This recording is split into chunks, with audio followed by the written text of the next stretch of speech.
আসসালামু আলাইকুম। অনেকদিন পর আপনাদের জন্য এফজেড অ্যাশ ভার্সন 4 বাংলাদেশের বিখ্যাত বাইকগুলোর মধ্যে এই বাইকটা হচ্ছে একটা বিখ্যাত, যেহেতু এসিএম ইম্পোর্টার বা লবণ ইম্পোর্টার যাই বলেন।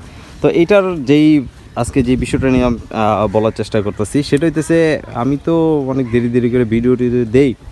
তো এখন ঝামেলাটা হয়েছে কি, আপনারা যারা এই ধরনের বাইক ইউজ করেন, যেমন এখানে মিটার টিটার তো বহুত কিছু দেখাইছি, এটা নতুন কিছু না, এখন একটু পুরাতন জিনিসে যাই। যেমন অনেকে বাইক চালানোর পর দেখতেছেন কি গাড়ি ভাগে না, মানে দৌড়ায় না, সোজা হিসাব দৌড়ায় না, কারণ খুঁজেন এইটা ওইটাই সমস্যা। অনেকে চিন্তা করে যে ক্লাস প্লেট সমস্যা হয়েছে কি না, হ্যান ত্যান আগর বাগর। আসলে একটা গাড়ি যখন কিনবেন, যেই কোনো গাড়ি কিনেন, প্রথমত এটার একটা সার্ভিস করার, ফার্স্ট সার্ভিস যেটাকে আমরা বলে থাকি। আপনি যদি সার্ভিস না করান, দেখা গেছে আপনি মাইলের পর মাইল চালাইতেছেন, মানে মাইলেজের পর মাইলেজ চালাইতেছেন। তো এটার প্রায় 11,000 প্লাস চলছে এই ব্যাগটা, আমি এরকম কাছাকাছি, যেটা হচ্ছে এফজেড অ্যাশ ভার্সন 4। শুধু খালি মাথাটা চেঞ্জ হয়েছে, আর পিছনে যা আছে সব আগের মতো নিয়ে আছে। তো শুধু ওই চেঞ্জে আর কি ভার্সন 4 এসে পড়ছে, তারপর আরও কিছু কিছু তো ফ্যাসিলিটি আছেই। তো এখন যে বিষয়টা, এই গাড়িটা তো প্রায় একটা সমস্যা হয়েছিল কি, আমরা তো ফার্স্টে মনে করছিলাম যে ক্লাস প্লেট চলে গেছে বা নষ্ট হয়ে গেছে, গাড়ি বাগে না, এরকম অবস্থা গেছিলো। তো লাস্ট পর্যায়ে 2-3 বার তো সার্ভিসে নেওয়া হয়েছে না, তো তার আর কি সলিউশন বিষয় পায় না। আমার একটা জিনিস কি দেখবেন, সহজে গাড়ি এরা সার্ভিস করতে চায় না। আপনি একটা জিনিস সহজে ওই জিনিসটা তারা করতে যাবো না, তারা আপনার কাছ থেকে ভুং ভাং বুঝাবো। যেহেতু আমার একটা ফেজার ছিল, তো ফেজারের ক্ষেত্রে আমি ওই অবস্থাটাই পাইছি। তারা এরকম সার্ভিস করব যে আপনার সার্ভিসের সময় দেখবেন অনেক সময় নিব, অনেক সময়, প্রায় একটা বাইক সার্ভিস করতে 2 ঘন্টা 3 ঘন্টা লাগাই দেয়। তাদের ক্ষেত্রে হইতেছে এরকম ইয়ামার মধ্যে।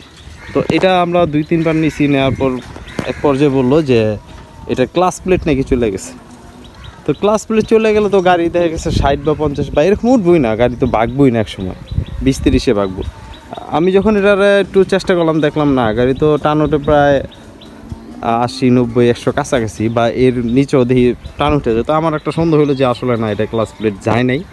তো পরবর্তী টাইমে আমার ভাতিজা, ওর গাড়ি, ওই কী করছে, আবার নিয়ে গেছে সার্ভিস সেন্টার। নেওয়ার পর যখনই এটাকে একটা সার্ভিস দিছে, দেওয়ার পর বলা যায় না ক্লাস প্লেট যায় না, ভিতরে যে ফিল্টার টিটার আসলো ওগুলো আর কি একটু চেঞ্জ করা হয়েছে। তো সেই ক্ষেত্রে দেখা গেছে কি, আমার কি চাইছিল যে ক্লাস প্লেটের একটা ভালো একটা অ্যামাউন্ট ধরে রাখতে, যেমন এই ক্লাস প্লেট ওদের কাছে যেই দাম, তারপরে এই যে পিছনে যে সাসপেনশনটা আছে, এই যে দেখেন, এটার যেই দাম ধরে, আমার ফেজারে নিয়েছিল প্রায় ওই টাইমে মনে হয় 10,000-এর উপরে, প্রায় 19,000 টাকা কাছাকাছি এরকম চলে গেছিলো আমার, শুধু ওই যে পিছনেরটাই চেঞ্জ করতে, যেটা আমি বংশাল থেকে 4,000 টাকা কিনছিলাম, কিন্তু কিনে আবার ধরা খাইছি, মানে টোটালে প্রায় 20,000 টাকার মতো ওইটার পিছনে চলে গেছে।